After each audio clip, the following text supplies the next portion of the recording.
Donald Trump's Pentagon chief, Pete Hegseth, has issued a direct call for Australia to lift defence spending in face-to-face talks with Defence Minister Richard Marles. Joining me live now is Deputy Nationals Leader and Shadow Minister for Trade, Investment and Tourism, Kevin Hogan. Kevin, great to see you this morning. Thanks so much for joining us. America wants Australia to spend at least 3% of our GDP, equating to an extra $28 billion a year, into the military. Trump is demanding 5% of NATO countries.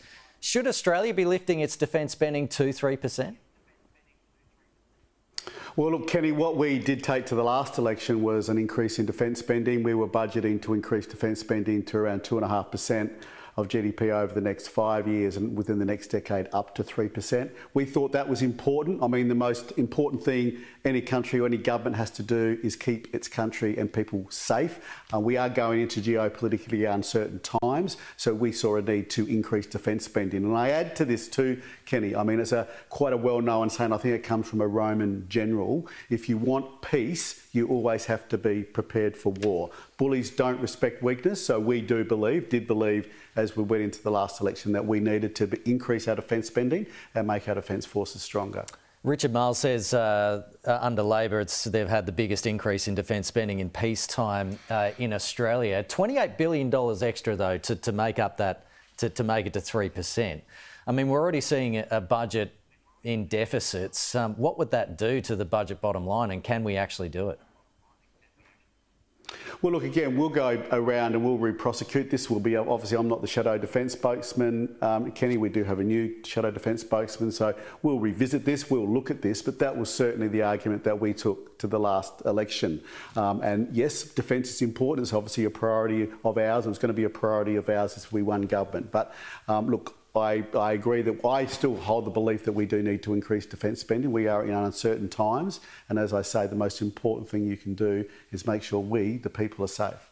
As the new Shadow Trade Minister, what do you expect from the Prime Minister ahead of his expected meeting with Donald Trump on the sidelines of the G7 in Canada in a couple of weeks? Well, look, really excited, really happy that he is going to finally meet in person Donald Trump. He hasn't. He's one of the few leaders who hasn't met him personally yet. So we obviously have the tariff issue with them, and it'll be good for them to chat personally about that. We obviously look for exemptions and better deals like some other countries have already negotiated with him. Also, as we just spoke about, obviously an important part of our relationship with the US is our national security alliance, and I think it's important they chat about issues like that as well. The coalition is back together. There's still plenty to thrash out, though, isn't there? Are you concerned at all about the damage a conversation around forming a policy on net zero by 2050 will do to the Liberal Party in particular?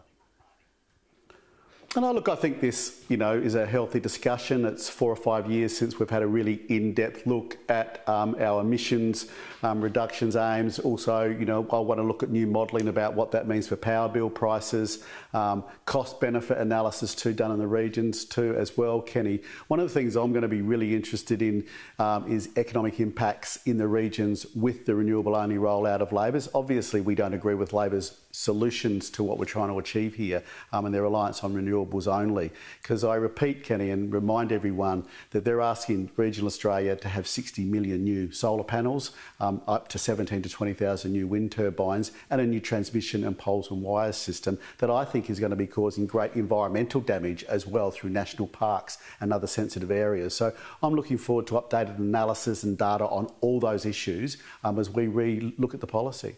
And just finally, Opposition Leader Susan Lee says a removal of the moratorium on nuclear is an important first step. Are you satisfied with that position that the Liberal Party has taken so far? Are you wanting more at this stage? Where are you sitting?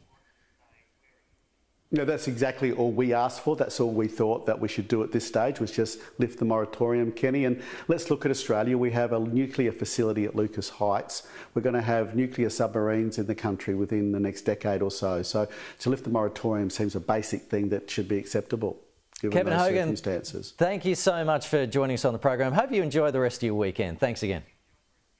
You too, Kenny. Thanks.